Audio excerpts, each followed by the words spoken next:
Hello everyone, we'll see the next module, that is module number 4. So within that, the first concept is trees. So trees is also one of the data structure which are used to store the data in the form of trees. Then we can see the example of a tree there. You can see their government example. You can take the example of a government. First we have a federal government. Again it is divided into departments like defense, education, revenue, etc. There will be many departments in the government. Again each department is divided into sub departments. So you can observe the hierarchy there. It will be in the form of tree. Then what is exactly the definition of a tree? A tree is a finite non-empty set of elements. In the sense, a tree should not be empty, at least it should contain one element or a node. Like federal government, defense, education, these are elements or a node. So it is a non-empty set of elements. It should contain at least one element. So one of this element is called as a root. So in the above diagram, federal government is a root element or a root node, and the remaining elements are partitioned into trees like defense, education, revenue. Clear? So these are called as a subtrees. So what is a tree? A tree is a finite non-empty set of elements. One of the element is called as root, and the remaining are divided into subtrees. Again the subtrees can be also divided into again subtrees. Clear? And the line between the elements or the nodes, like the line between the federal government and defense, is called as edges. Remember this. Next we can see in the example 2, we can take the example of a software. Text processor, one of the software like word processor or office. So this text processor is divided into again sub softwares like files, fonts, import, cursors. Again the files are divided into like open, new, save, print, quit, etc. So this hierarchy is also a tree. Next we will see binary tree. And what is a binary tree? A binary tree is a finite collection of elements. So it also contains the elements. So when a binary tree is not empty, in the sense when a binary tree has at least one element, it has a root element and the remaining elements are partitioned into two binary trees, which are called left binary tree and right binary tree. So what it tells, a binary tree has finite collection of elements. It is exactly divided into two binary trees. One is left and the one is right. So we'll see the difference between the tree and binary tree. So tree and binary tree are same, but there is a difference between them. So in trees, each element in a tree can have number of subtrees. So in the above example, we can see that a text processor is divided into how many subtrees here?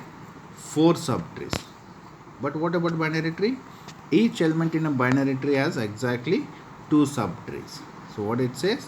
It can be only divided into 2 subtrees. So in this diagram, you can see that figure A, plus is divided into and division. Only 2 subtrees.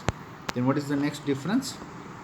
The subtrees in a trees are unordered. So whenever we are storing or dividing, they are not in ordered format. They are unordered.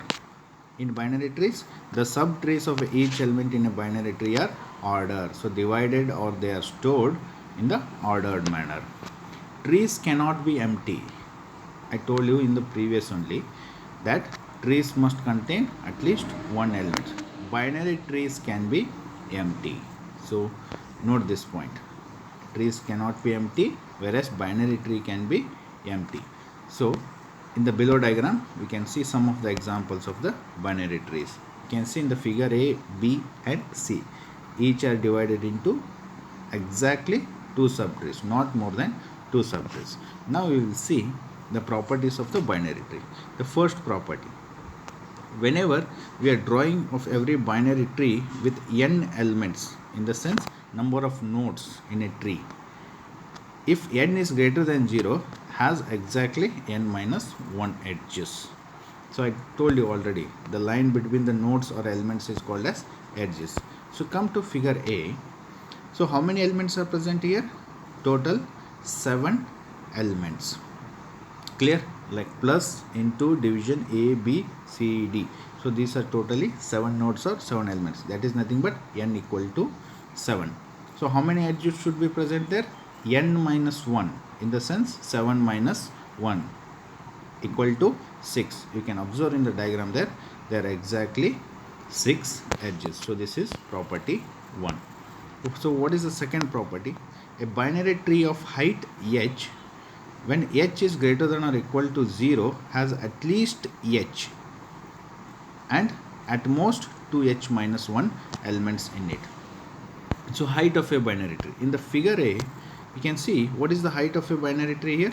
3, like A into plus. So totally the height of this binary tree of figure A is 3, h equal to 3. Then what is property? Second property says, so if h equal to 3 means within this binary tree there should be at least 3 elements, or maximum how many elements it can have? 2 raised to h minus 1. So what is h? 3. 2 raised to 3 is 8. So 8 minus 1 is 7. We can observe there maximum it can have 8, or minimum it should have height of the 3 elements, in the sense h equal to 3. At least it should have. Then what is property 3 here? The height of a binary tree that contains n is greater than or equal to 0, elements is at most n at least log to n plus 1. So what this property says? There must be at least one element at each level. The height cannot exceed n. For example, if n equal to 7 means the height should not be 8. It should be equal to n or less than n. It should not be more than n.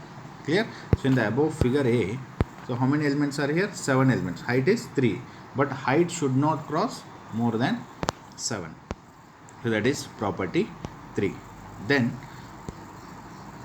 what is the next property here? Let I lies between 1 and n. N is number of elements. So be the number assigned to one element of a complete binary tree. So if this is the case, there are 3 sub properties. So what is the first sub property here? If I equal to 1, the element is the root of the binary tree. When I will be equal to 1, so that element is considered as a root.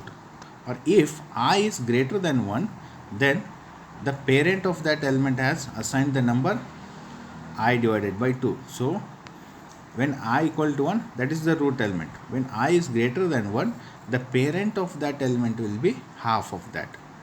Clear? Then second sub property, if 2i is greater than n, if this is the case, then this element has not left child. So when 2i is greater than n, so that element will be not having the left subtree. Clear?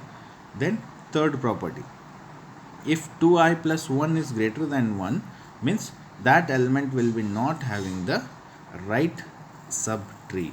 So these are the properties of the binary tree. So these are very important. So they may ask in the exam. So remember this. So we'll continue in the next video.